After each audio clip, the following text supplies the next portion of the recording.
bienvenidos a Camp Málaga.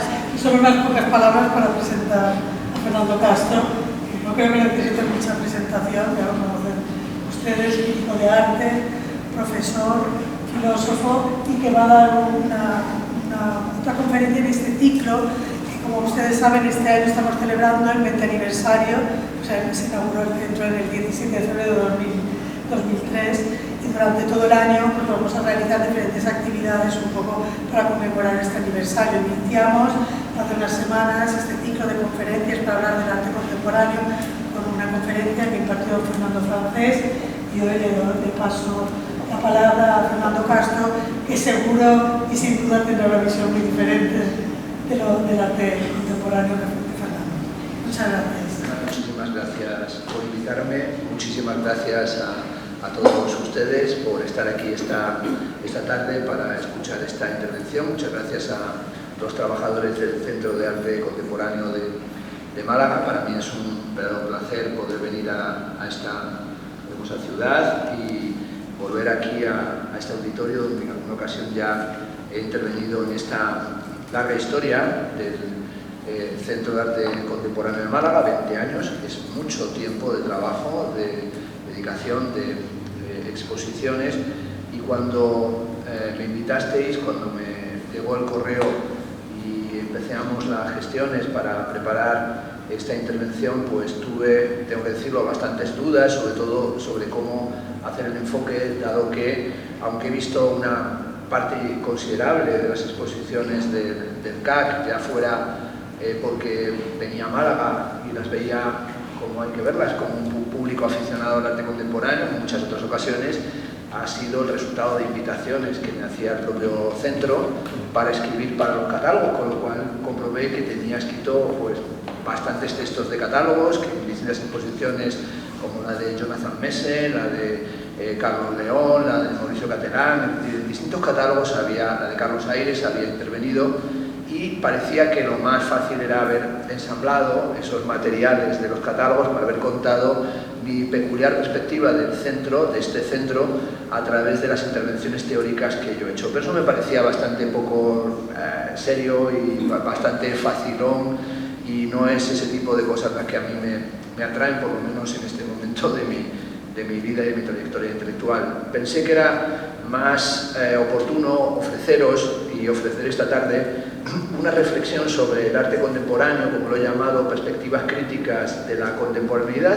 subrayando que esas perspectivas son fragmentarias y que esa contemporaneidad la he calificado como desquiciada. En realidad pareciera un descalificativo, pero en realidad es una alusión a Shakespeare, cuando Shakespeare dice "the time is out of joint", el tiempo está fuera de quicio, el tiempo está desquiciado. Y por tanto voy a aprovechar la historia del centro y algunos momentos de la historia del centro para tratar de mostrar cómo se puede hacer una cierta teoría del arte contemporáneo a través de las exposiciones que aquí se han realizado.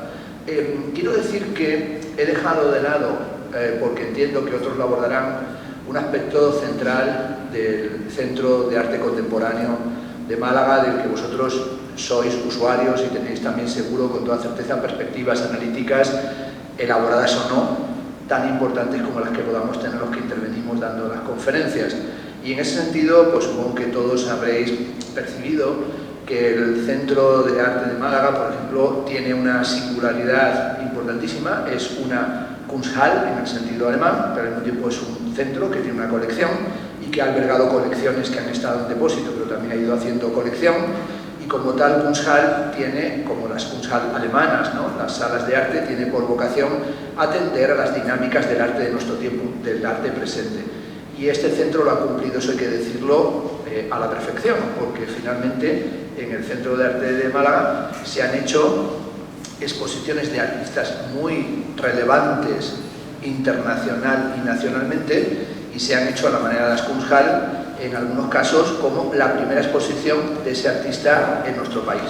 Y esta cuestión el otro día la revisaba y es realmente impresionante, y es que de muchísimos artistas la exposición que se hizo aquí en el CAC era la primera muestra que de ese artista se hacía en cualquier museo, en cualquier centro de arte de nuestro país. Eso no es nada fácil, porque lo habitual es hacer programaciones que son inerciales y continuar un poco con el pedaleo de cosas que ya están presentadas y que ya están consolidadas. Por tanto, había un factor de riesgo, que es el trabajar con artistas internacionales que no tienen un vínculo todavía ni con los museos, ni con las colecciones, ni con las galerías. Por lo tanto, aquí ha habido una contribución en lo que es la novedad de la presentación de los artistas.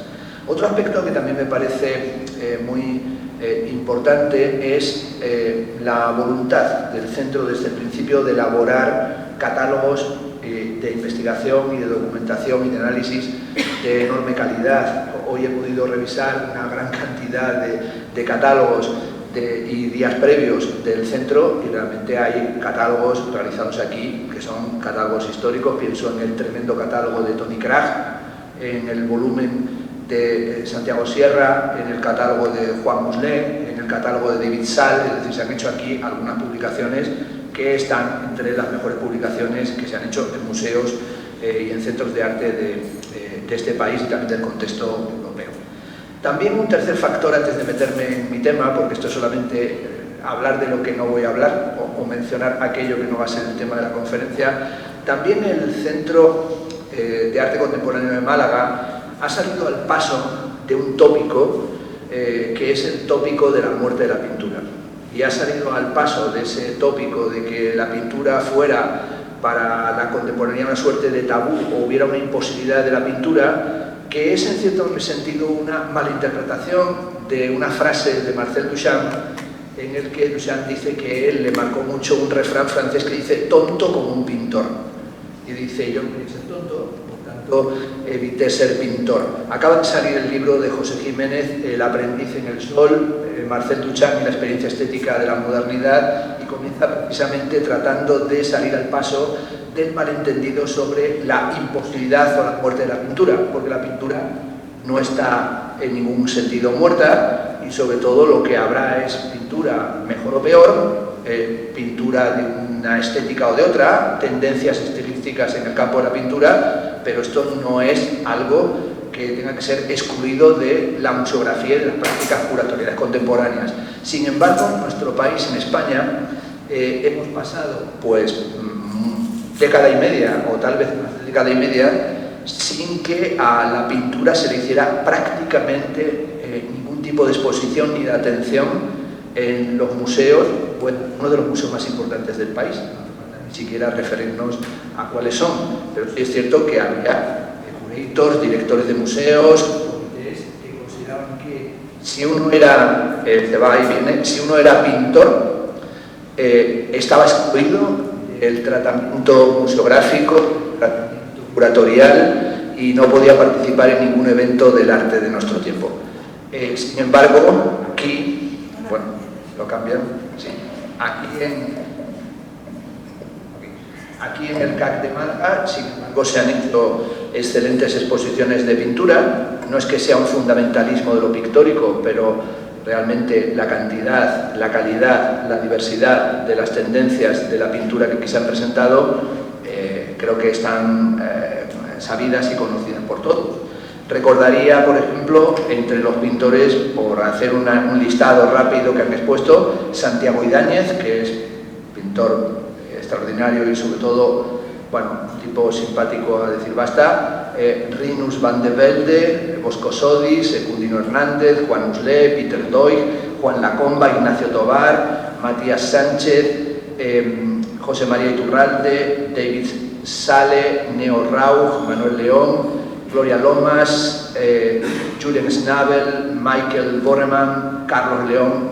La lista podría seguir y seguir y seguir, solamente de los que se han dedicado y se han preocupado por el problema de la pintura, figurativos, abstractos, gente vinculada al graffiti. Es decir, y alguien la dará, no voy a ser yo, hay una conferencia por dar que es cuál ha sido la contribución del Centro de Arte de Málaga a la reflexión sobre la pintura y las distintas líneas que ésta tiene, sobre todo también subrayando que uno de los problemas básicos, en mi opinión, que ha tenido la pintura contemporánea es que no hay, desafortunadamente, un corpus crítico-teórico como el que, por ejemplo, sí ha habido desde los años 60-70 en la escultura.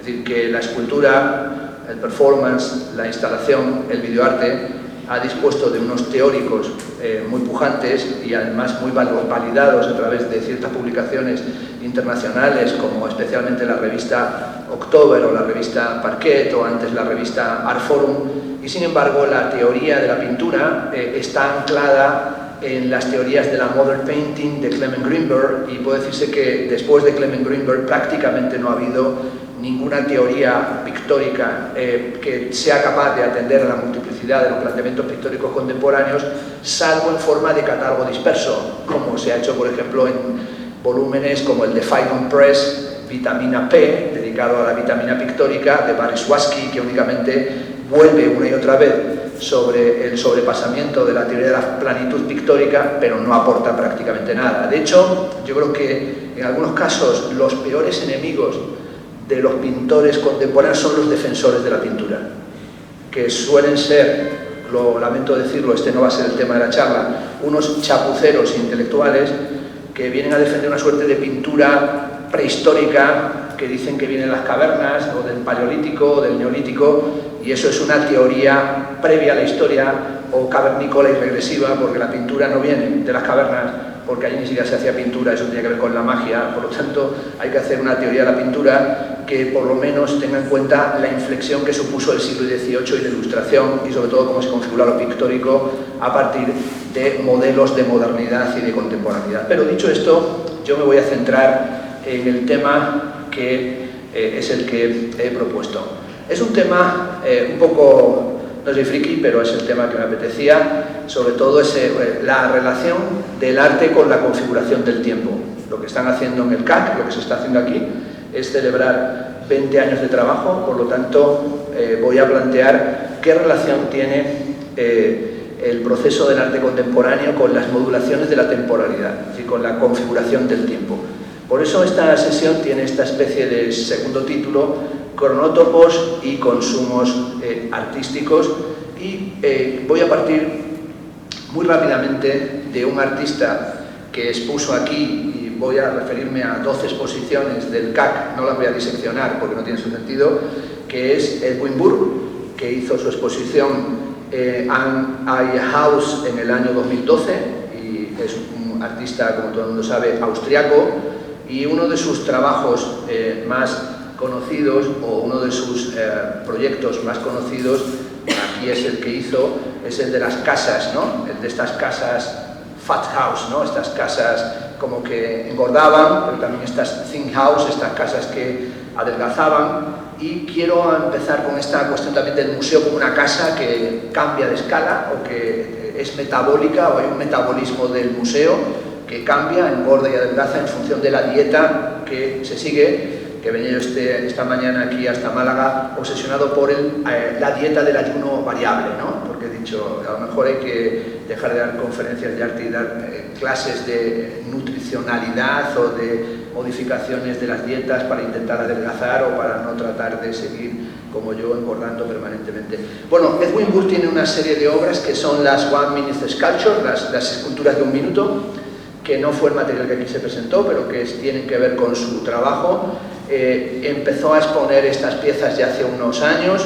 En el año 2014 hizo una gran exposición en el Städelmuseum de Frankfurt, y se trata de objetos, como todo el mundo sabe, que están acompañados por instrucciones y por dibujos en los que se sigue la idea del do it yourself, hazlo tú mismo. Es decir, uno puede tomar esos objetos, subirse al pedestal y con esos objetos componer una escultura. Él lo llama escultura de un minuto, no lo llama performance, pero me parecía que esta idea de que durara un minuto tenía que ver con la configuración de la temporalidad. Aquí vemos algunas piezas de Edwin Burke que tienen que ver también con la modificación de la corporalidad, siempre marcadas por un extraordinario sentido del humor. Esta es la exposición del 2014 que hizo en el Städelmuseum, museo que tiene arte clásico tradicional y también hace exposiciones contemporáneas, algo no tan inusual. Esto lo hace el Louvre, esto lo hacen toda clase de museos, esto lo hace la Fundación Lázaro Galdiano, esto lo ha hecho incluso el Museo del Prado, y aquí vemos uno de esos pedestales de un One Minute Sculpture, que es el propio Edwin Burke el que lo está ejecutando, en el que lo que estaba allí era el desinfectante pato para váteres, y la instrucción es que te coloques el desinfectante en la cabeza, y era interesante porque vemos por detrás a un señor muy trajeado, ¿no?, con chaleco, contemplando un cuadro histórico, y por delante uno ejecutando la One Minute Sculpture. Otra vista de la exposición en el Stedel Museum, que parece Pedro Sánchez pero no es él, que está ejecutando una escultura de 1 minuto con unas pelotas de tenis, sosteniéndolas y creando la disposición, la escultura, o en la entrada del museo, que había que sujetar esas esponjas en ese muro donde estaba también la instrucción, al lado de un cuadro, como vemos, de un cuadro de carácter clásico religioso, o en este caso, que en el Stedel Museum vemos la sala donde tienen la pintura del Bronzino, es decir, donde vemos la gran pintura renacentista y manierista, y por delante la pieza del One Minute Sculpture, en la que hay que sujetar unos tetrabric de leche en los zapatos y componer ahí durante 1 minuto esa pieza, esa escultura, o esta que estamos viendo aquí, que es la primera que habíamos visto antes solamente los objetos, ¿no?, los cepillos para barrer de las escobas, que es una pieza que hay que hacer por parejas, y entonces vemos aquí cómo lo que dice la pieza es que trates con otra persona de sujetar esos elementos y mantenerlos ahí coordinados, y por detrás vemos pues pintura del 19, ¿no? Es decir, vemos ese retrato un tanto costumbrista, y también una pintura tardo-romántica o post-romántica, o en este caso que también en esta pieza de escultura de 1 minuto, pues a una persona se le pide que se tumbe lateralmente como si estuviera durmiendo en el plinto de la escultura. A veces, como esta que es en Berlín, en la Neue Galerie, hay algunas piezas del One Minute Sculpture que son un poco de riesgo. No todos les podríamos ejecutar, hay que decirlo, que hay que ponerse ahí en plancha, en horizontal, entre estas 2 sillas de diseño moderno, y bueno, eso es para gente que asuma riesgos, o esta, que es en la puerta del museo, donde hay una cadena de perro, para que estés ahí durante 1 minuto, y que era una pieza que mucha gente consideró altamente ofensiva, y de hecho Burr tuvo que contratar a gente para que se pusiera durante 1 minuto en forma de perro. Antes de haber hecho esas piezas, ya Edwin Burr había realizado en el Casino de Luxemburgo en el año 1996 algunas piezas previas a las One Minute Sculpture, que eran estas, en las que él mismo colocaba esos objetos sobre su cuerpo, objetos cotidianos, de refrescos, bebidas, frutas, bolas del tenis, o bien productos, como decíamos, de limpieza, y hacía unas Polaroids, como vemos aquí, y en ese momento trabajaba sobre todo con esa idea de hacer la escultura de 1 minuto y realizar una Polaroid. Aquí vemos algunas de esas piezas de esa época, las Polaroids sosteniendo esos cubos entre 2 personas, y él en el Casino de Luxemburgo, en esa exposición, como digo, del año 1996, firmaba también las Polaroids por un pequeño fee, por una cantidad de dinero muy pequeña. Yo de hecho hice el catálogo de la exposición y vi allí la gente que en aquel momento ni siquiera le interesaba. Hoy se venden caras las piezas firmadas de esta época, pero también tenía interés esta cuestión de la Polaroid, ¿no?, como una fotografía que también tiene que ver con la temporalidad y el revelado instantáneo, una pieza de 1 minuto, pero también una fotografía que en la mano la tenías de forma instantánea. Aquí vemos algunas de las piezas que, por ejemplo, hizo en el Casino de Luxemburgo, en la cafetería, como esta, en la que te pedían que te sentaras en la mesa y te colocaras un chubasquero infantil por encima de tu cabeza. Y ha habido un cambio fundamental, y es que, evidentemente, desde el año 96 hasta el año 2023 y el 2014 de la exposición en el Stedel, pues ha aparecido Instagram y la cultura de las redes sociales, y ahora las piezas del One Minute Sculpture las consideran sets para fotografías de Instagram. Es decir, que en realidad tienen que ver sobre todo con la compulsión de fotografiarnos haciendo lo que sea, aunque sea esto una fricada. Si uno busca en Instagram, como yo he buscado, y pone One Minute Sculpture Edwin Burr, lo que verá es una enorme cantidad de gente que ha activado los objetos y que ha hecho esa acción, pero la ha hecho para colgarla inmediatamente en Instagram, es decir, para subirla a los muros de Instagram, con lo cual tiene una dinámica totalmente diferente a lo que fue el proceso inicial. Esta, por ejemplo, es una captura que he hecho en Instagram de una persona haciendo un One Minute Sculpture, y bueno, la satisfacción que les da haber completado la pieza, ¿no? Algunos de ellos dicen gané, soy un campeón olímpico, soy ya finalmente un artista, soy el mejor artista del este del museo, es decir, que algunos se vienen arriba, aunque estén haciendo una soberana estupidez. En alguna ocasión reconoció Edwin Burke que a él los artistas que más le habían influenciado eran Piero Manzoni, por su famoso pedestal del mundo, la forma en la que usa el pedestal, él es claramente subsidiaria de Manzoni, pero sobre todo Gilbert and George, que son muy conocidos como performers desde los años 70, en los que encarnan esa figura del gentleman británico, pero también con ciertos ribetes de perversidad, ¿no? Y de cuestionamiento de la masculinidad asociada con el oficinista o el burócrata británico, con un sentido del humor tremendamente sarcástico, en el que ellos se presentan como esculturas vivas, pero también entienden que el arte es una forma de pedestalizar y presentar lo cotidiano. En una conversación con Hans Ulrich Obrist, que ha acompañado a Burke en muchas ocasiones, señala Edwin Burke, aquí lo vemos, como él le interesa muchísimo el trabajo de Gilbert and George, pero también hace una sugerencia, y es que su trabajo tiene que ver con Pigmalión. En un momento dado dice, tiene que ver con Pigmalión y su criatura. Bueno, indudablemente este es un tema mitológico clásico, Pigmalión y su criatura. Aquí estamos viendo el cuadro de Jean-Léon Gérôme, que es esa imagen de Pigmalión que realiza una escultura, pero quiere que cobre vida, como la famosa dinámica de Miguel Ángel, encontrando el David que está latiendo ya dentro del bloque de mármol de Carrara, y únicamente lo libera del mármol porque ya estaba entero la escultura dentro, respirando, palpitando y con las venas a punto casi de explotar. Y en este caso lo que vemos es cómo Pigmalión dota de vida a la escultura, pero a medida que la escultura consigue su vida, el artista se petrifica.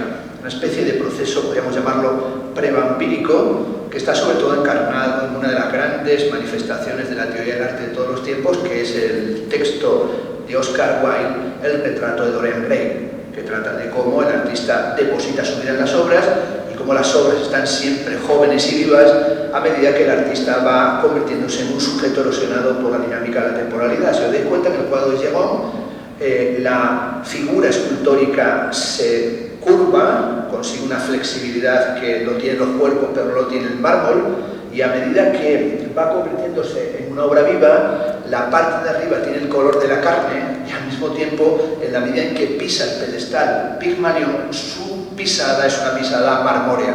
Bueno, esta dinámica de en qué te conviertes cuando te subes a un pedestal, es que en cierta medida te conviertes en un fósil, te conviertes en algo que pierde la vida porque entrega la vida a la experiencia del arte. Pigmalión y su criatura, en el caso de Edwin Burke, no es un tema trágico como el mito, sino que es un tema cómico o grotesco. Aquí vemos a Burke como un Pigmalión que no tiene nada del drama de Pigmalión y que no tiene nada de la putrefacción del cuerpo y del alma que tiene el retrato de Dorian Gray. Y en cierta medida podemos decir que el bueno de Edwin Burke está materializando aquella famosa idea de Macbeth de William Shakespeare, cuando dice eso de que la vida es un cuento contado por un idiota, full of song and fury, lleno de ruido y furia, que no significa nada. Es decir, en realidad la vida es una manifestación de una idiotez completa. Por eso Burke tituló una de sus exposiciones The Idiot, el idiota. Esta es una obra que además yo la vi hacer, la hizo en Viena, en la que, como todo el mundo sabe, allí están los famosos filetes empanados llamados vienesas o a la vienesa, y entonces en el lugar que se jacta, hay varios lugares en Viena que dicen aquí se pintó el filete empanado a la vienesa, hay 10 o 12, eso es como lo de Picasso que dice que es malagueño pero también es de La Coruña y también es catalán y también es parisino, ¿no? Es decir, nació en 4 sitios a la vez. Bueno, pues en este caso, este que dicen que es el sitio donde se inventó el filete empanado, le pedía a los que estaban comiéndolo que cogieran el plato con el filete, se lo pusieran en la boca y les hacía una fotografía, y este es un abuelete que decidió hacerlo y le dijo que si él quería gente rara, él estaba dispuesto a hacer muchas cosas raras.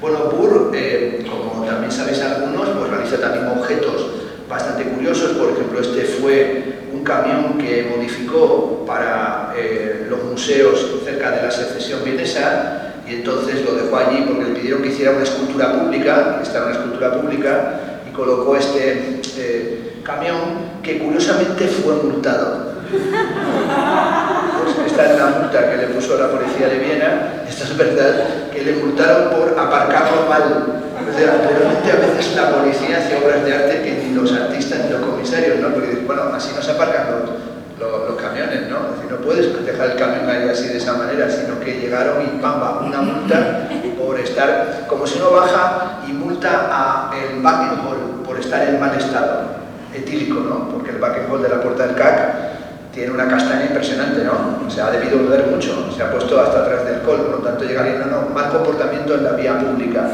Bueno, ¿qué es lo que Burr está generando? Pues en cierta medida una crítica y un intento de poner límite y fin a la idea del artista como un sufridor ejemplar, ¿no? El artista como un sufridor romántico, es decir, él exorciza el romanticismo o trata de escapar del romanticismo, y sobre todo porque le interesa algo que tenga que ver con la vida, pero la vida no tiene que ser entendida solamente de una forma suicida, trágica o abismal, como en las aventuras del joven Werther o en el Wirtgenmeister o como en Caspar de Fiedri, como si no estuviera siempre a punto de tirarse por un despeñadero. Por eso él dice que odia la idea romántica del artista y que lo que le interesa es lo que él llama el devenir objeto, es decir, el momento en el que el artista se convierte también en un objeto.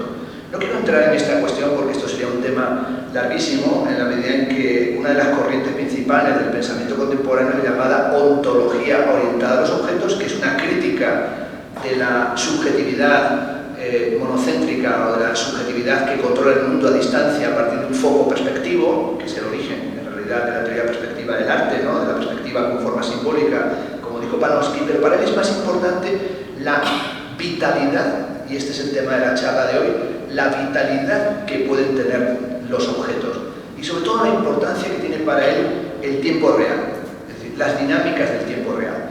Esto que veis aquí es un fragmento de un vídeo que lo vamos a pinchar, que es el año en el que Edmund Burr hizo el pabellón de Austria en la Bienal de Venecia, y estaba toda la sala del pabellón de Viena, perdón, austriaco, lleno de objetos, de instrucciones para esculturas de un minuto, y uno de ellos era una inmensa roulotte, en la que había instrucciones por todas partes de cosas que se podían hacer con los objetos que estaban ahí, y agujeros en la roulotte. Y aquí, esta es una foto, un vídeo que hice yo, y fue muy bueno porque algunos de los que estaban haciendo algunas piezas se atascaban en la performance. Es decir, que yo pude ver a un compañero mío del departamento pues que se metió en una silla que decían que te la pusieras como mochila, se quedó atascado y no salía. Yo me fui pues riendo, y luego vino un vigilante y me dijo: rescate usted a su amigo porque nosotros estamos cansados de rescatar a gente de esta obra. O sea, que había gente que se quedaba ahí atrapada y incluso podían morir de inanición, y entonces, por tanto, cuidado, que estas cosas tienen cierto peligro, pero tienen peligro y también son en cierta medida intrascendentes. Estas son esculturas de un minuto de Edmund Burr, en las que pide a la gente que haga girar un globo, o a veces es una pieza de plástico o de vidrio, y esto nos recuerda también la importancia que tiene el símbolo del homo bulla, ¿no? El hombre es una pompa de jabón. Este es un cuadro maravilloso de Chardin, en el que sale esa figura con una caña hinchando una pompa de jabón, y además hay una figura que se ve muy mal, que es una especie como de pitufo enfadado, o un niño con un gorro de bufón, que está como él deseando también hacer la pompa de jabón. Y esta idea del homo bulla pues es un antiguo emblema latino que dice homo bulla es, el hombre es una pompa de jabón, que habla de la finitud radical de nuestra existencia. Todos nuestros propósitos son pompas de jabón, son pompas que se desarrollan y son iridiscentes, pero en cualquier momento, instantáneamente, pueden reventar. Por lo tanto, el homo bulla es una imagen de la vanidad de la existencia, es decir, todo está marcado por la finitud, todo está marcado por la mortalidad. Mirad, por ejemplo, esta pieza de aquí, en la que vemos ese rostro con el tiempo y también con las pompas de jabón que están saliendo, y que es una imagen, digamos, de enorme contemporaneidad. O también esta figura de el infante acodado en la calavera, la relación entre origen de la vida y final de la existencia, que está reventando pompas de jabón en el aire. Y la otra pieza que estáis viendo ahí Esta, que es de la artista mexicana Teresa Margolles, que es una sala muy conocida, se ha montado en muchas ocasiones, en la que cuando entras, pues es como si estuvieras en un spa, ¿no? En un spa, y de repente estás ahí como en una sauna o un spa, con unas burbujas maravillosas. Incluso siempre que yo la he montado en varias ocasiones, solamente aguanta el día de la inauguración, porque inmediatamente las protestas hacen que haya que desactivarla.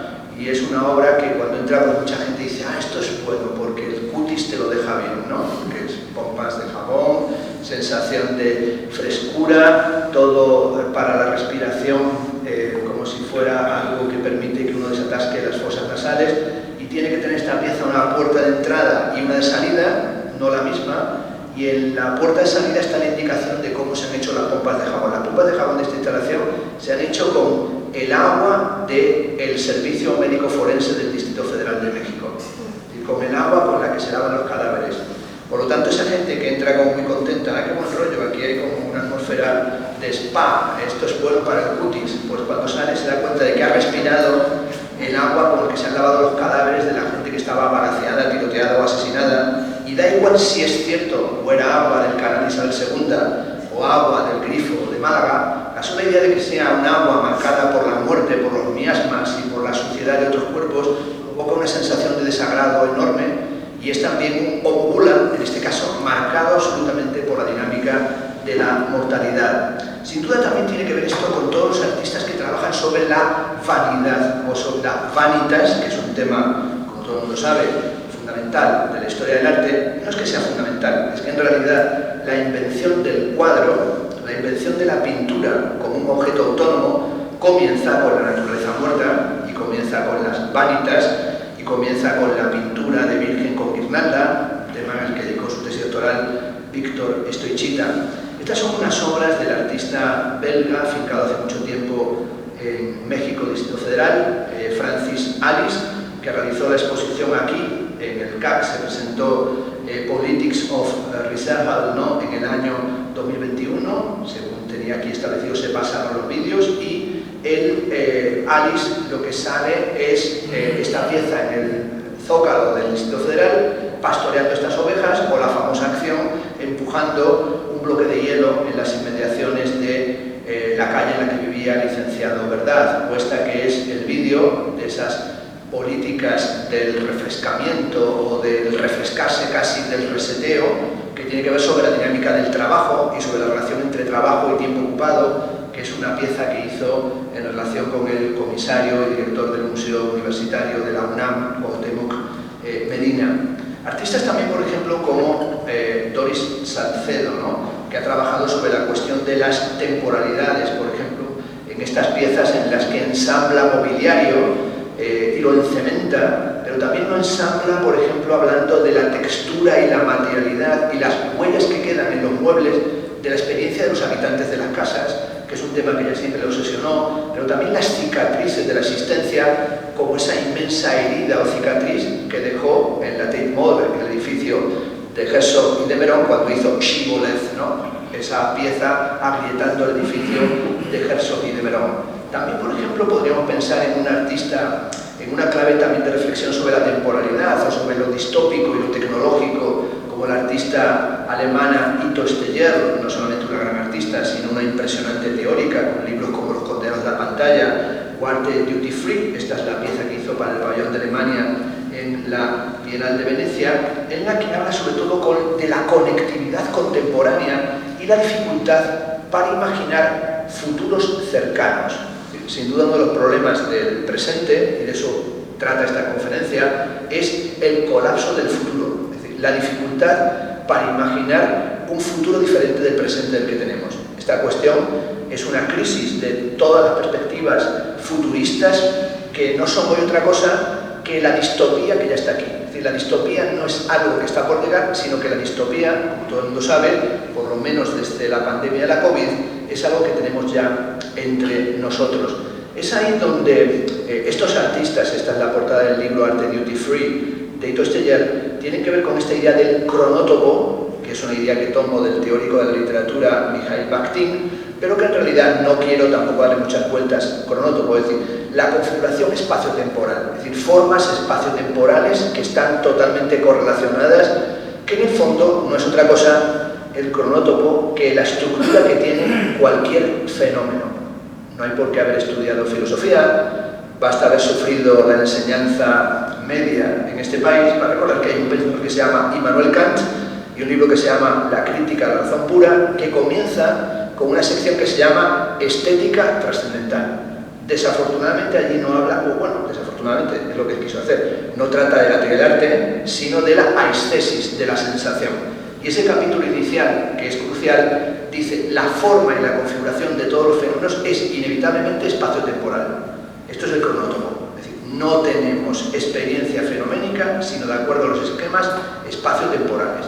Esto es lo que produce el esquematismo, el entendimiento, la subsunción categorial y todo el proceso de la deducción trascendental de las categorías, que no es el tema que nos llama. Lo que sí nos llama es cómo lo cronotópico o el cronótopo tiene que ver con el encajamiento, la forma del estar encajado y la relación que tenemos con los marcos, el passepartout y los pedestales en el mundo del arte. Esta cuestión de el marco y el sistema del enmarcado es un tema al que le he dado algunas vueltas y veo a Julio, que está aquí, que ha trabajado mucho pictóricamente sobre eso, ¿no? El marco y el sistema del enmarcado, y cómo la forma en la que enmarcamos la realidad determina la forma en la que percibimos. No podemos entender el mundo sin brain frames, marcos mentales. Si no tenemos marcos de comprensión del mundo, es imposible que los entendamos. De hecho, Ortega y Gasset, que no es habitual, ni siquiera que los españoles lo citemos, dice que la teoría de yo soy yo y mis circunstancias, o se salva la circunstancia o no me salvo yo, es que la circunstancia es el marco. Y un museo es también un marco, y un museo es un sistema de enmarcado. Y aunque las obras no tengan marcos, es un sistema de edición, y las formas curatoriales son una forma de enmarcar y obligarnos a pensar los marcos y los modos de desenmarcarnos. Hemos creído que la modernidad o la contemporaneidad era solamente romper los marcos. No, es reinstaurar los marcos una vez que se han transgredido. Es un proceso de desterritorialización, pero también de reterritorialización. Es un proceso en el que se modifican cosas y se construyen otras. Porque si el proceso es solamente destituyente, es una provocación que no genera ningún tipo de estructura cognoscitiva, no genera ningún tipo de subsunción categorial. Y en eso, tal vez la vejez me ha hecho más kantiano de lo que debería ser. A la carrera, quería proponer 5 formas o 5 temas que en el arte contemporáneo me parece que tienen alguna vigencia. El primero es que en el arte contemporáneo hay lo que podemos llamar formas vitalistas, o que hay una especie de presencia del vitalismo. El vitalismo no solo en el sentido de esa filosofía que fue tan importante al final del siglo XIX. El vitalismo, si uno se quiere interesar, por ejemplo, un gran pensador del vitalismo fue Nietzsche. Toda la filosofía de Nietzsche es filosofía, él no se definió como vitalista, pero para él no hay ninguna relación del pensamiento que no esté vinculada con la vida. Por eso escribe un texto que se llama Sobre el provecho y el inconveniente de la historia para la vida. Es decir, si la historia no tiene que ver con nuestra vida, no tiene ningún sentido para nosotros. Es una enfermedad. Es un historicismo que nos obliga a repetir cosas que no tienen que ver nada con las dinámicas de nuestra existencia y de nuestra vida cotidiana. Otro gran filósofo del vitalismo, Henri Bergson. Pero todos los influidos por Darwin también se convirtieron en cierta medida en racio-vitalistas o tuvieron que ver con el vitalismo tal y como se desarrolló en el siglo XIX. En realidad pienso aquí en el vitalismo como una cosa que he llamado el transvitalismo biopolítico, o como el vitalismo contemporáneo tiene una dinámica diferente desde el siglo XIX, y esto, a la carrera, tiene que ver con una forma de arte que fue hegemónico desde final del siglo XX hasta la primera década del siglo XXI, que fue el vitalismo relacional. Aquí, en el CAC, se han expuesto a veces algunos artistas que tienen que ver o que han tenido alguna cierta relación con el vitalismo relacional, sin ser el CAC un centro que haya estado obsesionado por la estética relacional. El volumen de Nicolas Bouguereau apareció en el año 1999 en las Presse Nouvelle, en la prensa L'Oréal en París. Él luego, a través del Palais de Tokio con Jérôme Sans, hizo un montón de exposiciones defendiendo esta postura, esta posición, con artistas muy conocidos, y se generó una ola y una expansión de artistas relacionales urbi et orbi. por todas partes. Como anécdota, yo hace unos años, hace bastantes años, en el año 2002, llegué, ha ido ya otras veces, a Uruguay, y del aeropuerto al hotel, en el hotel me estaban esperando una serie allí de artistas jóvenes, y nos dijimos, somos la sección relacional de Montevideo.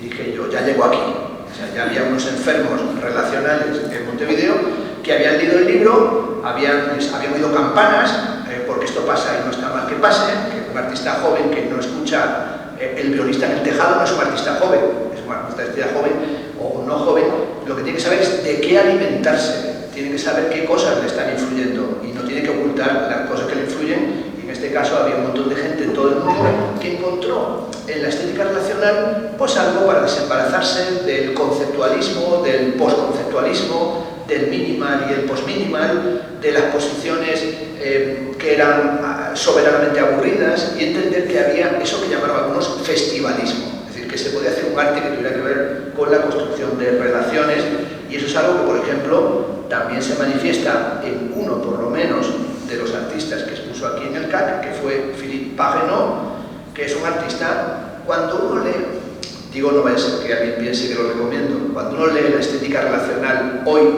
si no lo ha leído, y por culpa de esta conferencia lo lee, se da cuenta que es un libro malísimo, pero malo de solemnidad, sobre todo porque es un libro que, no hay que es muy curioso cómo pudo influir tanto siendo tan malo, pero esto pasa a veces, cosas que no aportan nada tienen una enorme influencia, ¿no? Y eso no tienes por qué preocuparte.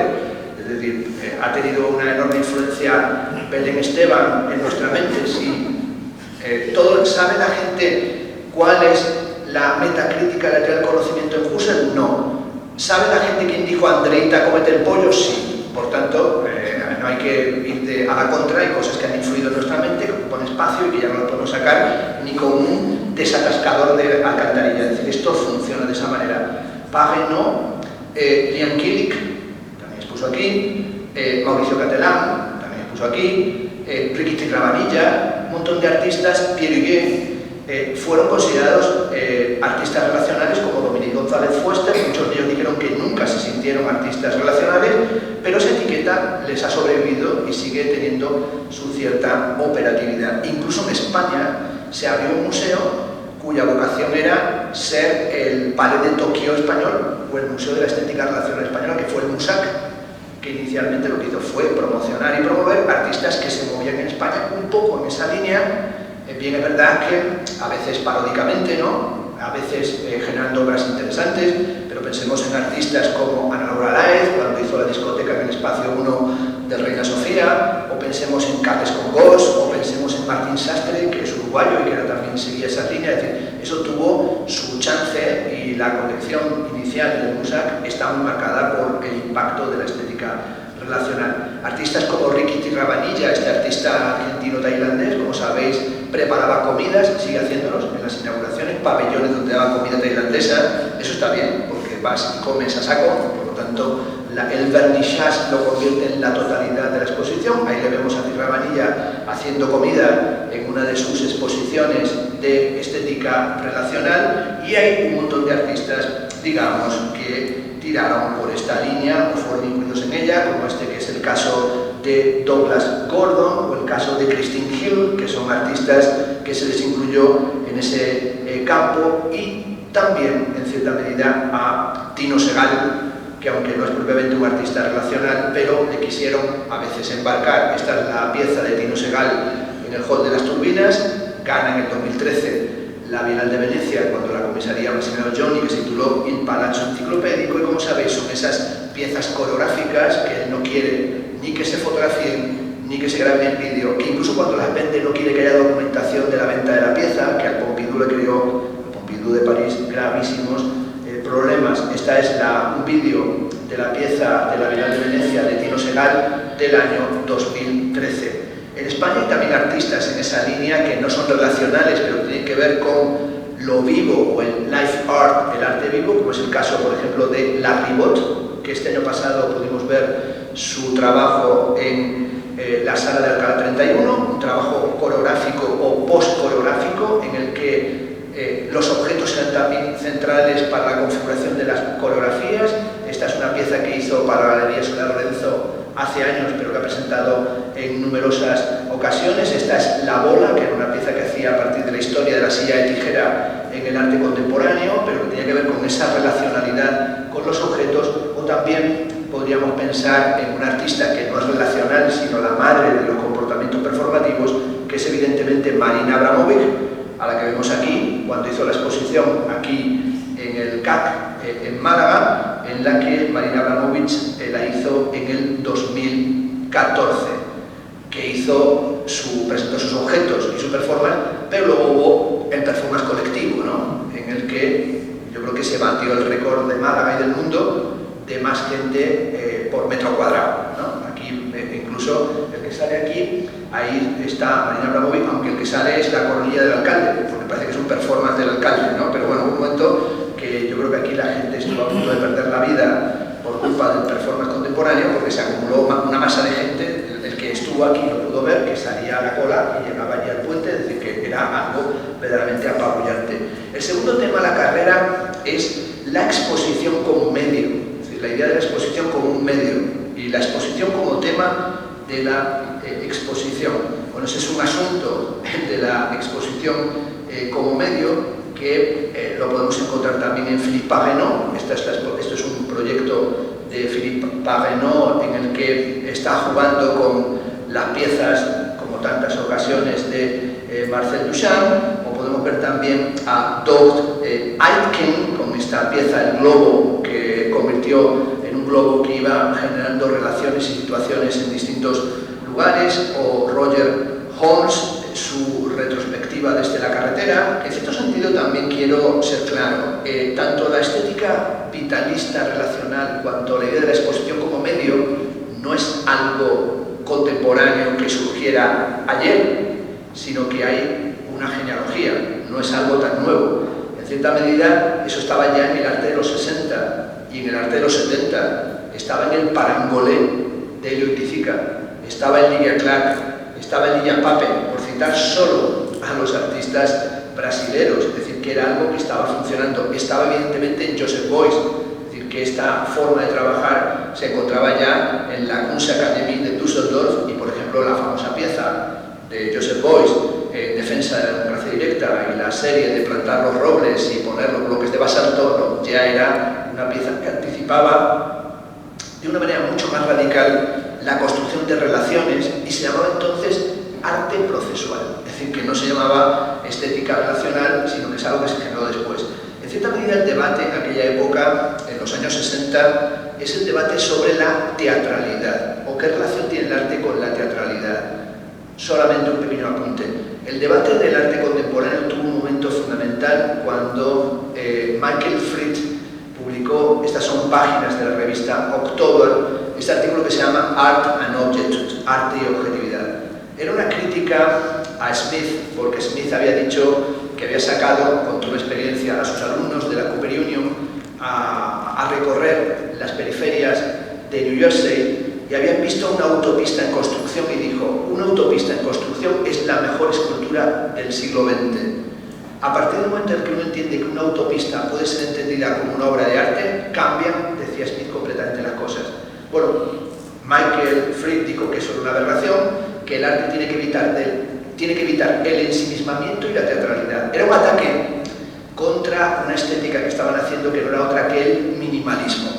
Ese texto del año 67 fue contestado por Robert Morris en dos artículos publicados aquí en Artforum, que se llama Notes on Sculpture, notas sobre la escultura, y a su vez un joven artista, en mi opinión el artista más brillante teóricamente de la década de los 60, Robert Smithson, intervino con un texto que se llama Un tour por los monumentos de Passaic.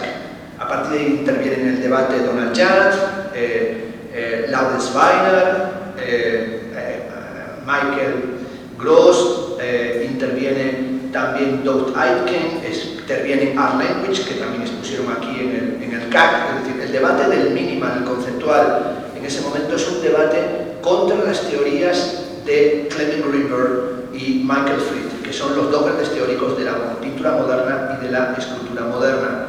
Sin duda esos objetos específicos y la relación que tienen con la danza, porque Morris era también un coreógrafo, son centrales, pero hoy esa situación ha cambiado. sin duda, completamente. Y cuando pensamos hoy en las exposiciones, no es que sean teatrales, sino que son una construcción permanente de eventos multimedia. Esto que estamos viendo aquí son esos eventos tan característicos del arte contemporáneo en los que los museos tienen que comisariar experiencias, tienen que generar experiencias excitantes para el público. Lo que estamos viendo aquí son trabajos de Tomás Sarraceno y de Pipilotti Ris en el hall, en el atrio del MoMA, pero que son espectáculos multimedia que han sido cada vez desarrollados de una forma más espectacular. Es el caso, por ejemplo, de la instalación del artista germano-argentino, porque vivió más tiempo en Alemania que en Argentina, Tomás Sarraceno, que realizó esta intervención para el K21 de Düsseldorf, que se trata de una red enorme colocada a 21 metros del suelo, en la que el público camina por encima de esa red, y en todos sus trabajos siempre hay un componente arquitectónico, pero también un componente que tiene que ver con el vértigo y también con experiencias muy cercanas al parque de atracciones. Bueno, hace un tiempo se hizo una intervención de Tomás Sarraceno en el Thyssen-Bornemisza dentro de los proyectos de arte contemporáneo que hace la hijastra de Tita, y el que no lo haya visto puede encontrarlo en internet. El proyecto que se presentó, una de las cosas más alucinantes es que todo el trabajo de Tomás Sarraceno tiene que ver con la idea de las redes. Nuestra cultura es una cultura de las redes, entendiendo que en las redes están también las redes sociales, el networking contemporáneo, pero también las redes de las telas de araña, que es lo que él está creando y generando. Y aquí en la exposición, en el Thyssen-Bornemisza, pues tenía unas arañas muy especiales que crean las redes más resistentes del mundo, y llevaron al niño de Elche para que cantara a la araña, para ver cómo el cante ex-flamenco o post-flamenco del niño de Elche modificaba el comportamiento de la araña. Allí estuvimos viendo cómo el niño de Elche, que es un personaje magnífico porque es un afónico que canta, esto es una contradicción de términos, pero es un afónico que canta, pues, y soltó una serie de alaridos a la araña, y según dijo un especialista en arañas, la araña casi muerde el susto. Lo cierto es que la araña se quedó, había una cámara que amplificaba la araña, la araña se quedó así cogida como diciendo, lo que me faltaba. Me tienen en un museo, en una urna, pero encima viene un ex flamenco o un post flamenco y pega 4 alaridos, pues la araña dijo, ya paso de todo, o sea, que me maten con un spray antiarañas, pues no quiero seguir metida en estos berenjenales. Bueno, estas son imágenes de la pieza del K21 de Düsseldorf, de Tomás Sarraceno, como veis, no apta para gente que tenga vértigo, pero en la que en realidad es un completo parque temático. Museos de carácter histórico renuncian a la museografía tradicional en realidad para vender experiencias o para presentarnos. Este es el Museo Boijmans-Van-Ave, un gran museo centroeuropeo, y aquí nos presenta el Infinite Mirror Room, la habitación de espejos infinitos de Yayoi Kusama, en la que lo presenta, y la descripción que hace vas a ser parte de una obra de arte, es decir, te lo cuentan como una escape room, es decir, como una experiencia ludificada. En este sentido, los museos en muchas ocasiones parece que estuvieron a punto de convertirse en museos de cera, y hasta los museos clásicos tienen que pasar por ese filtro, convirtiéndose en lugares de entretenimiento. Este es el Museo de Cleveland, que en la sección de arte histórico, como vemos, pues en una pieza histórico-mitológica, lo que le pide al espectador es que haga exactamente la misma pose que tiene la escultura, y en un vídeo te van diciendo el grado de compatibilidad y de perfección de tu gesto en relación con la escultura que estás imitando. O sea, tú ahí haciendo la odalisca, o haciendo ahí el discóbolo, o el lanzador de jabalina, o te conviertes de repente, qué sé yo, en Hércules, en uno de sus múltiples trabajos, y los museos ya clásicos también tienen que pasar por este filtro. O el caso, por ejemplo, bueno, a esta cuestión le han dedicado muy serios ataques a algunos teóricos que, digamos, por ahí en ningún caso quieren pasar, pero sobre todo lo que nos encontramos es el papel que tienen los museos en la época del entretenimiento, y también indudablemente el CAC ha tenido que lidiar con eso. Es decir, ¿qué haces? ¿Te dedicas a convertirlo en un parque de atracciones? ¿Te dedicas a ofrecer espectáculos de entretenimiento generalizado? ¿Caes en la gamificación? ¿Conviertes el museo directamente en un kindergarten, o puedes hacer una cosa diferente de eso? En este caso, lo que tenemos aquí y es una instalación del artista y pintor Stefan Bruggemann, que se llama Hiperpalincesto, y es una pieza bastante curiosa porque esto lo presentó en Hauser & Wirth, y la exposición, si uno entra en la página de Hauser & Wirth de la exposición del 2019, pues resulta que es una exposición, como veis, pictóricamente minimalista, pero la actividad de la exposición es que ofrecen cursos de yoga y meditación. Entonces, como que es un espacio para ir a hacer yoga y meditación. Y esto es lo que hacían también en Hauser & Wirth, que tenían también un kindergarten para que los niños, mientras los padres hacían mindfulness, yoga, meditación y se volvían pseudo-tibetanos, pues los niños estuvieran recortando cositas de tela, de papel y de cartón, con lo cual, incluso un asceta de la pintura como Stefan Bruggemann, también hay que montar actividades paralelas que son a veces más importantes que lo que es propiamente la exposición. ¿Y qué decir de este fenómeno, que es un fenómeno que está teniendo un enorme éxito prepandémico y pospandémico, que es el fenómeno Superblue? Bueno, estas son imágenes de Superblue, de las exhibiciones de Superblue, que es un modelo de espacio interactivo expositivo que se está presentando en distintos lugares del mundo, en el que hay espacios, vamos a llamarlo así, post-psicodélicos o retro-psicodélicos, como estos, que son espacios del Teen Lab o del Teen Lab, que son estas de nubes, o bien del Middle Studio Drift, que nos recuerda la instalación sobre Valdelomar, del propio Niño de Elche en el Reina Sofía, o hasta de James Turrell, es decir, artistas de gran trayectoria que también hacen estas mega instalaciones para estos proyectos de espacios interactivos Superblue, o el caso de Sterling, que tiene este laberinto otra vez de espejos que nos recuerda a Dan Graham. Superblue se ha abierto en distintas ciudades y además, como decimos, con un éxito de público importante. La tarifa de Superblue oscila entre 35 euros y 50 euros en algunos lugares del mundo, y ellos están haciendo una serie de merchandising y concesiones, y hay un Mac Superblue, o algo que se va extendiendo por todas partes, que es este lugar de una experiencia del arte inmersivo, que es este Superblue Miami.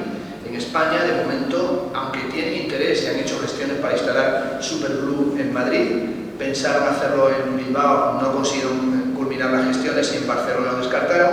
Lo que de momento se ha abierto en Madrid es el Centro de Experiencias Inmersivas, que es un Superblue hecho directamente por la Consejería de Cultura de Madrid, que anunciaron que tendríamos un Petit Superblue, que ya suena mal, pero bueno, tendríamos algo parecido a ello, y lo que hicieron nada más empezar fue una gran cagada, que fue la cuestión de Gustav Klimt Interactive, que estas son esas exposiciones inmersivas que están por todas partes, que no sabe uno para qué se hacen, que son o vomitivas, nauseabundas, pero que entras y estás dentro de un Gustav Klimt gigante, o por ejemplo cuando la Caixa hace Piranesi, que en vez de ver una exposición de Piranesi, que siempre puede ser alucinante ver una exposición de Piranesi, es sencillamente hacer el Gran Tour, ¿no? Y ver el origen de la arqueología, y ver el origen del campo di Marcio, las carches de la invención, etcétera, etcétera. Bueno, uno ves un Piranesi interactivo. Entonces disfruta dentro de las cárceles de Piranesi. Eso es imposible. O sea, las cárceles de Piranesi hay que verlas desde la distancia, porque era una imagen para curarse de la melancolía. Pues ahora no se cura de la melancolía, hace un poco uno el estúpido dentro de unas obras de Gustav Klimt, o directamente, como dicen, Van Gogh interactivo. Si Van Gogh ya es horrible, Van Gogh interactivo puede ser para cortarse las venas. Es decir, es horrible Van Gogh, pero verlo interactivo, ¿qué hacemos ya con ello? Bueno, para eso es mejor ir a ver la final o seguir la final del LOL, del League of Legends, que esto sí que es un espectáculo interactivo, y por lo menos pues uno disfruta un poquito con ello. Sin duda, esta dinámica de interactividad y de tematización, parque temático del arte, ha llegado incluso a la forma en la que tratamos el arte político. Esta es una imagen de la exposición que se hizo en el Victoria and Albert Museum. Como todo el mundo supongo que sabe, el Victoria and Albert Museum es un museo de artes decorativas. Lo que recoge es todas las obras que estaban en el Crystal Palace en la época de la emperatriz, de la reina Victoria, y en el Victoria Museum hicieron esta exposición que se llama Disobedient Objects, objetos de desobediencia, que era una exposición sobre los objetos del 15M, o los objetos, perdón, del 2011, de la insurrección global en Túnez, en la Plaza Tariq del Cairo, en la Plaza Sintagma de Atenas, en las plazas en España hace 12 años y en Occupy Wall Street, en la Plaza Zuccotti, en el Zuccotti Park de Nueva York. Lo hicieron en un museo de artes decorativas. Es decir, entendían que hoy la insurrección es un problema de decoración. Es un problema que tiene que ver con el mobiliario y con la ornamentalidad. La exposición era muy buena porque había una serie de tarjetas, estas amarillas, en las que gratis te las podías llevar. Una de ellas era cómo hacer un cóctel molotov. Entonces tú vas al museo y cómo hacer que todo el mundo que ha sido joven sabe cómo hacer un cóctel molotov. Eso es lo primero que uno aprende cuando es un chaval, o por lo menos lo que se aprendía cuando iba a la escuela, cómo hacer un cóctel molotov, es lo más fácil del mundo. Pues de repente era cómo ser un energúmeno, un vándalo, qué tipo de protección tiene uno que tener cuando va a una manifestación. Por ejemplo, decían, tienes que comprarte este poliestireno expandido y tienes que ponerte unos escudos de ese corcho blanco por todo el cuerpo y salir como si fueras una momia de corcho blanco para que la policía cuando te pegue no te haga daño. ¿Cómo va a ser esto posible? Tú como todo de corcho blanco por el mundo, es decir, eres como una especie de robot extraño caminando por el mundo. La exposición era gratis. Antes de entrar en ella había una exposición de fotografía de Ansel Adams, perdón. Esta era gratis y la puerta de salida llevaba a una exposición que había que pagar la historia del traje de novia. Era como, primero la fotografía, luego la insurrección y luego la boda, ¿no? Prepárate para la boda. El tercer asunto a la carrera, y voy a ir terminando, es que el arte contemporáneo tiene que ver con el afecto y las diversiones. Esta cuestión de la afectividad y del giro afectivo es sin duda una frase muy socorrida y recurrente en el arte contemporáneo. Aquí una figura central es Casterhauer. Bueno, Casterhauer que ha hecho piezas que tienen que ver con la diversión. Recordemos los toboganes de la Tate Modern, los tío vivos que ha presentado en tantas ocasiones.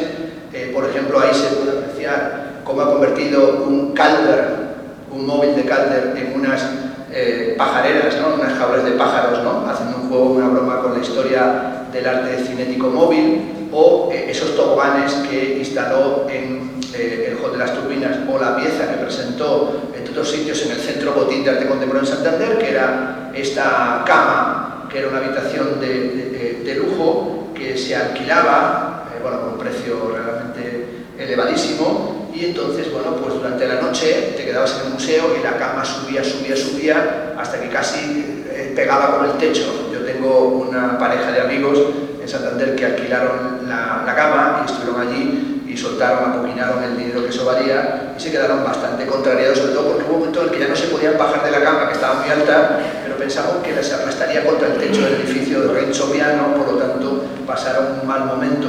Yo pude dormir una noche en una pieza de Casterhauer porque me invitó él, que es cuando lo presentó en Hangar Bicocca de Milán, la Fundación Prada, en la que había unas camas más proletarias, que eran estas, con un motor que hacía que se movieran permanentemente por una sala, un montón de ellas sin chocar entre ellas, tenían un detector de movimiento, un sensor de movimiento. Entonces ahí de noche, pues tú en el museo, pues en tu cama no paraba de moverse y veías a otros, y era una cosa un poquito como sórdida, sobre todo porque no era como en los coches chocones, ¿no? Que era, bueno, voy con mi cama y choco contra otro y otra, sino que era como que cuando llegabas, claro, no se podía dormir, no se podía hacer nada, una sensación un poco extraña, pero bueno, no se lo recomiendo a nadie, yo lo hice por mi actitud boba, ¿no? Casterhauer dice, busco crear experiencias fuera de lo normal, y vaya que si lo consigue, fuera de lo normal. Por ejemplo, cuando metió los toboganes en la Tate Modern, que metió estos toboganes gigantescos. Yo fui a dar una de las conferencias, dieron 3 conferencias inaugurales, yo fui a dar el día primero una de las conferencias inaugurales. Entonces me dijo Casterhauer, Fernando, es bueno que te tires tú y todo el primero y luego yo. Dije, no, tú primero y luego yo. No, tú primero. Y no estábamos ni siquiera en el más alto, sino en el intermedio. Y dije, no, es que yo esto no lo veo nada claro. Y entonces estaba allí como tú primero, y siempre hay gente impulsiva. Entonces apareció uno así como con cara de fenomenólogo, me parece un fenomenólogo, y dijo, a mí me interesa mucho tu trabajo, no sé qué, empezó a decir cosas muy raras, y le dijo Casterhauer, venga, please, sure, please, the first, please. Se tiró él y se tiró su novia. Bueno, salieron destrozados. carpaccio con los cuerpos de esa gente, porque se les había olvidado poner las juntas de plástico en los ensamblajes metálicos y salieron en pelotas. Habían perdido la ropa cuando estaba mal, aunque eran un poco mórbidos, no eran atractivos, pero salieron muy despelotados y sangrando. Y dijo Castercoller, ha sido bueno que se tiren estos gilipollas. Esto es stupid. No, esta gente estúpida ha sido bueno. Digo, mira si nos tiramos nosotros. Y luego tuvieron que cerrarlo porque el grado de salida, o sea, cuando caían, había un grado de frenada que salía la gente rota, pero salían rodando por el cemento y decían, no, es que ha fallado la frenada. Digo, no, ha fallado todo, tío. O sea, esto es una cosa para morirse. O sea, no es bueno. O sea, hay arte que no es ni bueno ni malo, es malo para el cuerpo porque si vas y te lesionas, pues menuda película tienes montada. Bueno, hay libros, por ejemplo, como el de Dorothea van Antelman, cómo hacer cosas con arte, que le da mucha cancha y explica esta especie de performatividad de los objetos, esta performatividad, pero que en el fondo tiene que ver con cómo el museo, lo sabemos, se ha convertido en un playground. Es decir, el museo tiene hoy en muchos lugares, no especialmente en España, porque realmente en España tenemos una actitud siempre tan, en muchos lugares, acomplejada, que vamos de alemanotes, ¿no? Somos muy serios, ¿no? Tú ves a un académico español, siempre es como es un germánico, ¿no? Unterbetzusage, lo que ha dicho, Handerklander, Unterbetzusage, habla entre chiquito de la calzada y alemán, pero no da igual, es entre afrancesados, germanófilos, anglosajonizados, pero en realidad el kindergarten no llega sino ocasionalmente, sino que ha llegado siempre con granum salis, aunque en realidad ese kindergarten está a la vuelta de la esquina, es decir, que está funcionando prácticamente por todas partes. En España, sin embargo, las exposiciones sobre el playground han sido políticas.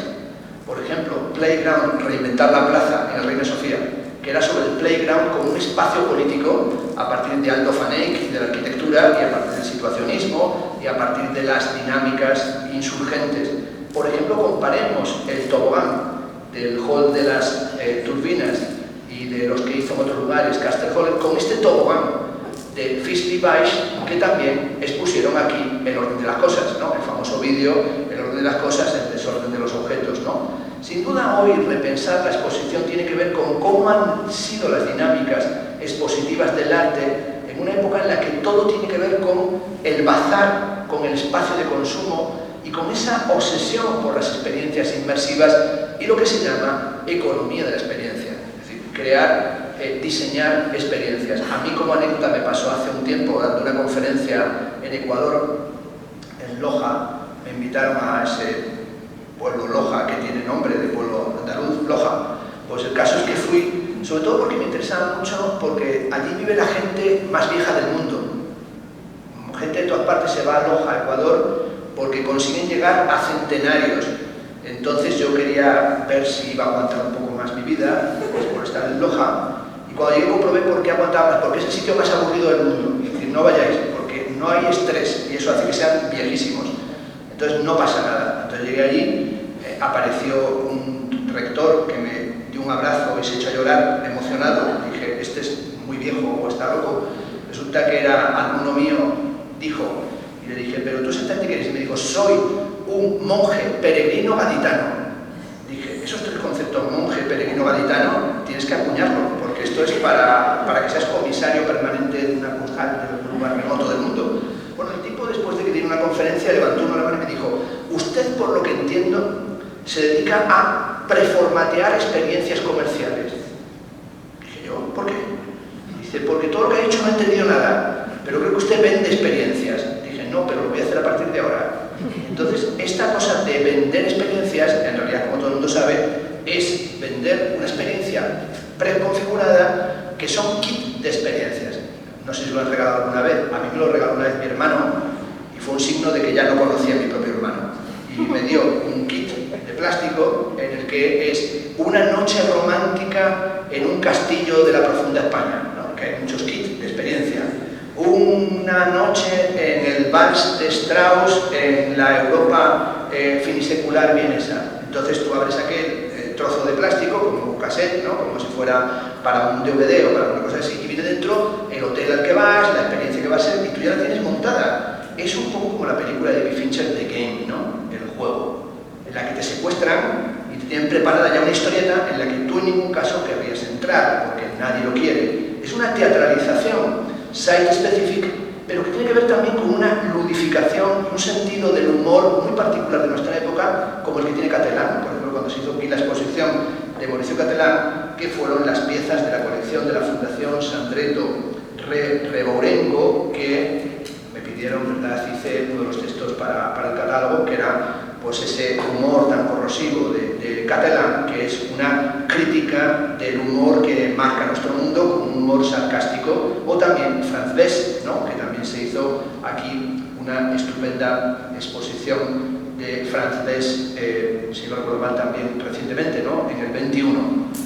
Finalmente, el tiempo contemporáneo tiene que ver también con el tiempo estratificado, ¿no? Aquí esta es la famosa pieza de Christian Marclay, que se ha puesto en todas partes del mundo, Clock, 24 horas de un collage gigantesco de escenas donde sale el tiempo, y siempre es el tiempo ajustado al tiempo que marca en nuestros relojes, y es esa pieza sobre el tiempo presente y las imágenes de la forma en la que se cuenta el tiempo, que es algo que tiene que ver también con la pieza que aquí se presentó, que fue Teléfonos, ¿no? Que es una pieza fantástica del año 1995, que se presentó aquí en el CAC en el 2015, y que hablaba también de la temporalidad y de la llamada de teléfono cuando existía el teléfono fijo, porque claro, la historia del teléfono aquí es el teléfono que tiene que ver con un emplazamiento fijo.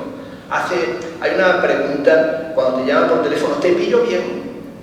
Todo el mundo sabe, perdón por lo escatológico, cuando te llamaban al fijo te pillaban cagando. Siempre que te llamaban a casa estabas cagando, ¿no? ¿Te pillo bien? No, cagando. ¿Cómo vas a pillarte? O a veces te llamaban a casa y te decían: ¿estás en casa? Cuando eso es lo que somos viejos, ¿verdad? Te dicen: ¿estás en casa? Claro que sí, coño, no existía el móvil. ¿Dónde voy a estar en casa? Te he pillado mal, estaba echando la siesta, tío, me has despertado. O cuando llaman para venderte conexión móvil, que siempre a la hora de comer, ¿no? Estás comiendo, spam. ¿Te quiere cambiar de compañía? Bueno, por favor, estoy comiendo, tío, que no quiero cambiar de compañía, ya cambié la última vez y casi pierdo el número de teléfono. Con esta idea de dónde está el teléfono, era una cita muy brillante de Marclay a la famosa escena de Lost Highway, Carretera Perdida, en la que el señor extraño se encuentra con un tipo y le dice: llámame, ¿dónde estás? En tu casa.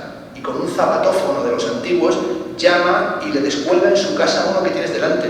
Es decir, deslocalización en tiempos presentes pero también discontinuos.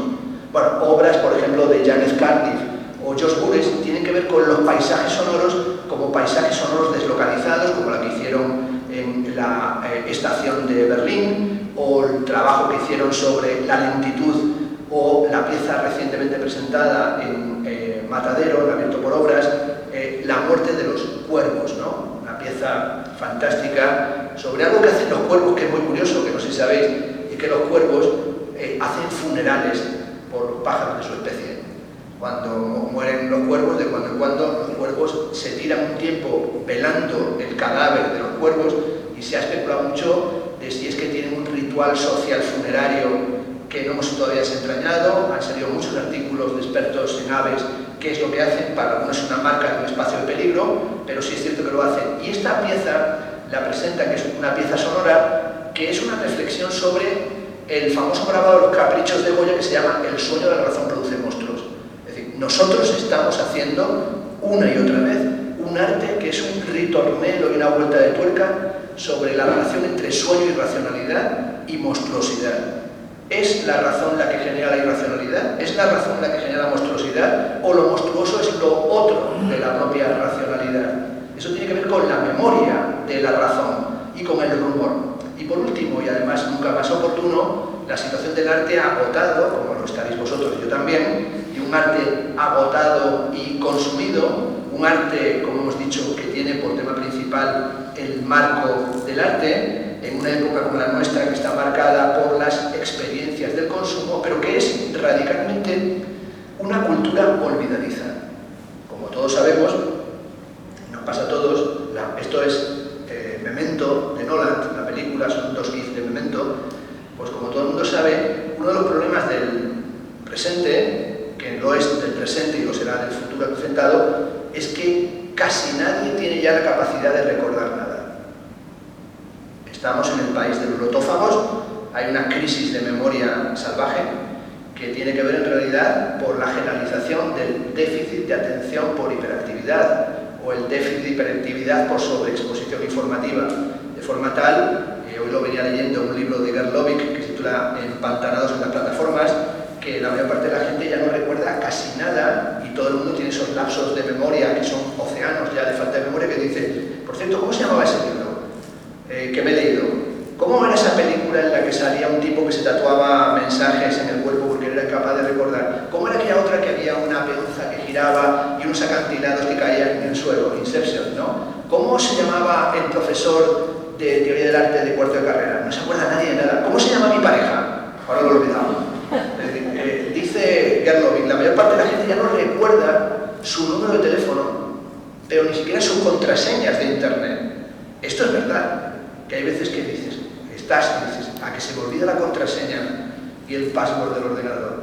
El otro día a mí casi me peta el ordenador, el Mac, y fui a la tienda de Mac, que estuve allí 3 horas y media, que casi mato a los de Mac y entro en la cárcel por asesinato de unos tíos que estaban todo el rato haciendo el hipster con tabletas en la mano, y me dijeron, es que porque tú no quieres un iPhone.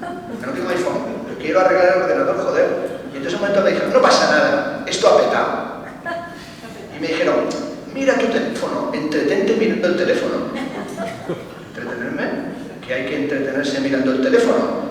Entonces de repente era toda esa sensación y me dijo, bueno, pero me puse a leer y a subrayar libros y me dijo, ¿te pasa algo? Este está ya mal, está leyendo aquí en la tienda de Mac. Y vino como a fotografiarse como diciendo, hay un tío leyendo un libro en la tienda de Mac. Era como una provocación, como diciendo, aquí viene la gente a ver el último modelo, pero no a leer un libro y subrayarlo. Y dije, pues, y ya al final me preguntó, ¿cuál es la contraseña de iCloud? No lo sé. Y dijo, tanto leer libros, si no te acuerdas. Digo, no. Y como se te vaya algo y te hagan las preguntas, esas que tienes, ¿no? Que preguntas para recuperación de la cuenta de Facebook. A mí me pasó una vez. Y me sale una pregunta, ¿cómo se llamaba tu profesor de lengua de primaria? ¿Cómo se llamaba? Eso pasó hace 50 años, no tengo ni idea de cómo se llamaba el pavo, ha debido morir, ¿no? Aniceto. Lo puse, no era. O cuando te dice en la página, comprueba y demuestra que no eres un robot. O como la pregunta, ¿verdad? El camino de los Estados Unidos, demuestra que no has participado en el exterminio de judíos en el Tercer Reich. Eso cuando uno va a Estados Unidos, ¿no? Ha traficado con niños americanos, lleva altas dosis de cocaína y heroína en la maleta, ha colaborado con los nazis. Un amigo mío se le ocurrió escribir una revista camino a Nueva York, dijo, no por falta de tiempo. Bueno, le detuvieron nada más llegar a la frontera como diciendo, ya está, por fin la pregunta tenía sentido. Un nazi en un avión de Iberia, ¿no? O sea, era el único que pudo contestar a la pregunta, ¿no? En realidad hoy el pasado es un simulacro, es decir, el pasado se ha convertido en un simulacro y esto supone, como dice Jameson, el fin de la temporalidad. Es esto, en realidad, un problema que se llama el presentismo. Últimas imágenes. El libro de François Hartung, este libro que se llama Distintos regímenes de historicidad, en él habla del problema de nuestra época como una época que únicamente está obsesionada por el presente. Hay 3 regímenes de la historicidad. El pasadismo, es decir, la forma de la historia que legitimaba el presente por la relación con el pasado, que es el pasado, el tiempo hegemónico. El pasadismo estuvo operativo hasta el año 1789, la Revolución Francesa. El segundo momento es el futurismo, que es el progresismo, es decir, el tiempo presente se justifica por un tiempo futuro, que es un tiempo con un vector de perfección de nuestra sociedad. Eso es el positivismo, que cada vez que sale alguien en la tele y dice yo soy positivista, yo digo, ¿qué querrán decir con que son positivistas? El positivismo es la doctrina filosófica que estableció Augusto Comte, y es que a través de la ciencia y de la técnica mejorará la estructura general de la sociedad. Hoy el positivismo es el mindfulness. Esto es que eres un pobre gilipollas optimista. Yo soy positivista. ¿Qué tendrá que ver? El positivismo es una teoría que cree que en el futuro se perfeccionará la situación en la que estamos en el presente. Y el régimen de temporalidad actual es el presentismo. Ni confiamos en las lecciones del pasado, ni tenemos ninguna sensación de que haya un progreso, en todo caso será revela una decadencia o una completa regresión. De hecho, el happening contemporáneo ha sido sustituido ya por el Be Real o por las dinámicas del Be Real, que como todo el mundo sabe es hiperconductista, porque los que tengan Be Real saben que es peor que los Sims, ¿no? Los que hayan jugado a los Sims saben que los Sims es un juego horrible, que tienes un hijo virtual, pero el hijo tienes que darle de comer y el biberón y acostarle y levantarle y hay que hacer la comida, y a todos los niños y gentes que juegan con los Sims se les muere el niño y luego se te quema la casa y te da exactamente igual porque no das abasto. Pero en Be Real es igual, te llega ese mensaje: tienes 4 minutos para colgar tu Be Real. Como 4 minutos, que estoy liado con otras cosas, pero tienes que dejarlo todo porque llega el momento de Be Real. Pokémon GO era un poco más democrático, era casi republicano comparado con Be Real, que es dictatorial. Es decir, únicamente hay que estar ahí, on time, atento a lo que te dicen las pantallas. Y sobre todo en esa especie de dinámica en la que hoy da igual si el mundo arde detrás de nosotros, porque nosotros seguimos haciéndonos un selfie. Esta es una acción de Edwin Burke con el que comenzábamos, con un momento agotador de este tipo al que le han caído esas sandías encima de la cabeza, y es el propio Edwin Burke, como lo vemos ahí en esta imagen tomada del reservorio de imágenes del Getty, que es muy buena porque está él haciendo esa pieza con el pato pato, pero de repente, como veis por detrás, están esos cuadros históricos y la señora mirando el reloj. No sabemos si es que le está cronometrando a Burke o es que ella quiere hacer la acción también y dice: me toca a mí ahora ponerme el pato pato en la cabeza. Parece un poco enfadada, ¿no? Yo creo que no estaba con el horno para bollos, ¿no? De momento estaban haciendo esta acción. O Burke, que a veces ve por la calle a gente haciendo 1 minute capture espontáneamente. Y dice: ah, pues están haciendo una de otro artista y es esta niña que está buscando algo en la papelera, ¿no? Es este vitalismo híbrido que tenemos en nuestro mundo, en el que tenemos una sensación de que todo es profundo, pero al mismo tiempo carece en buena medida de profundidad, porque todo tiene una especie de dimensión radicalmente idiota. ¿Qué es lo que el arte contemporáneo nos dice desde hace tiempo que quiere hacer? Lo que quiere hacer es un acontecimiento, quiere generar acontecimientos. Y en este sentido el arte contemporáneo parece que siempre quisiera ser performativo, aunque no lo tenga que ser, pero quiere ser un acontecimiento. Y ese acontecimiento tiene que ver en realidad con el orden y con el desorden de las cosas. Tenemos aquí la pieza de Why Things Go, ¿no? De Lauf der Dinge, del 87, que se presentó aquí, si no me equivoco, en 2017 en el CAC. Es una pieza, yo creo que es una de las grandes obras del siglo XX, que lo sigue siendo el XXI, que es este continuo de objetos que se van golpeando los unos a los otros. Es un juego humorístico, pero también es la dimensión de la entropía, es decir, cómo golpeas una cosa, la golpea otra y genera un efecto que está planificado, pero que es una especie de combinación heterogénea de acontecimientos que finalmente crean una sensación de asombro. ¿Esto qué es? El desorden de las cosas. Es la imagen como la definió el conde de la Tournemont y Sor Ducas en los cantos de Valdolor cuando dice: bello, como el encuentro casual de un paraguas y una máquina de coser sobre una mesa de disección. Es decir, esto es lo que están planteando Fisley y Weiss. Pero sobre todo, ¿qué es lo que el museo y el CAC, en cierta medida, parece que ha buscado? Bueno, pues yo quiero pensar que lo ha buscado y lo ha propiciado. Pues ha buscado ser una Kunsthalle y una casa del arte, una casa como la inicial de Burke, una casa que cambia metabólicamente sus dimensiones y su aspecto, pero también un espacio, una Kunsthalle, una casa para el arte en una ciudad en curso de transformación.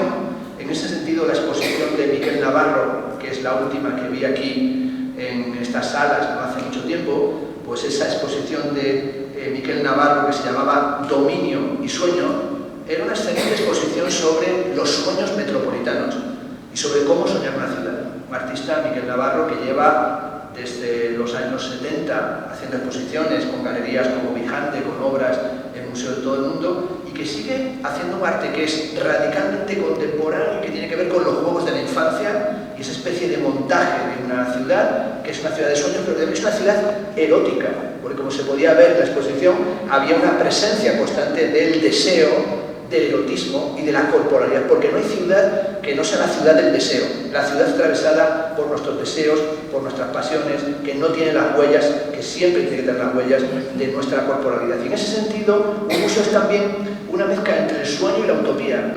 Se llamaba la exposición parresía, ¿no? Parresía y lugar, utopía, parresía, utopía. También en esta ocasión me pidieron que hiciera el catálogo, una contribución para el catálogo. Aquí están las piezas de favela demenciada, paulistana, ¿no? Esa mezcla de las favelas del Brasil, y luego esta pieza como de estos plegamientos y toda la serie de Dionisio sobre Le Corbusier, que es una serie verdaderamente magnífica de un artista al que yo tengo mucho afecto y me parece uno de los grandes artistas de la fotografía y sobre todo uno de los artistas que ha hecho una reflexión más consistente sobre la relación entre arte y arquitectura contemporánea, es decir, y sobre todo esos sueños de la arquitectura que a veces son también pesadillas de la arquitectura. Y cómo no terminar con una pizca de humor.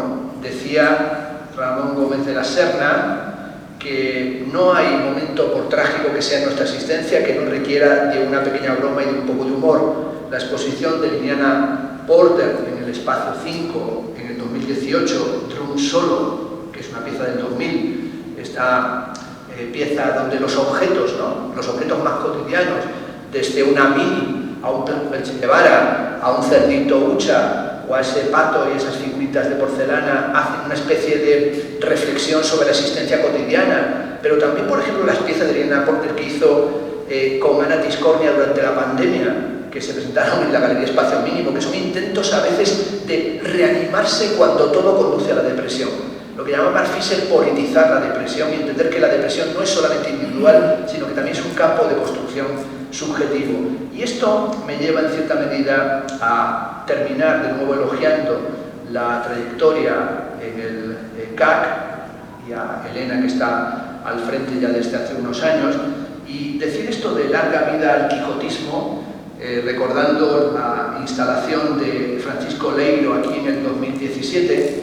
Esta es una pieza que yo vi hacer en Nueva York, y esta pieza es sobre un capítulo del Don Quijote. Es el momento en el que a Don Quijote le apalean, y le apalean pues unos lugareños, ¿no? Que se dedican a pastorear por las tierras españolas, y de repente se enfadan con él y le muelen a palos.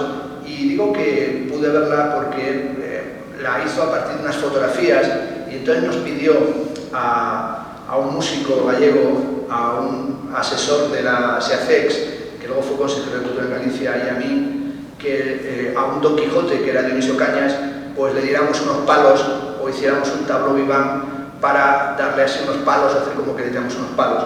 Nos cogimos estos palos y nos pusimos así como para darle, y de repente el político se le fue la mano y le metió un par de palos muy serios. Y el otro dijo, joder, te pones en plan Don Quijote y van y te apalean. Por tanto, hay que decirlo, a veces ser un Don Quijote hace que te caigan un par de palos. Muchas gracias.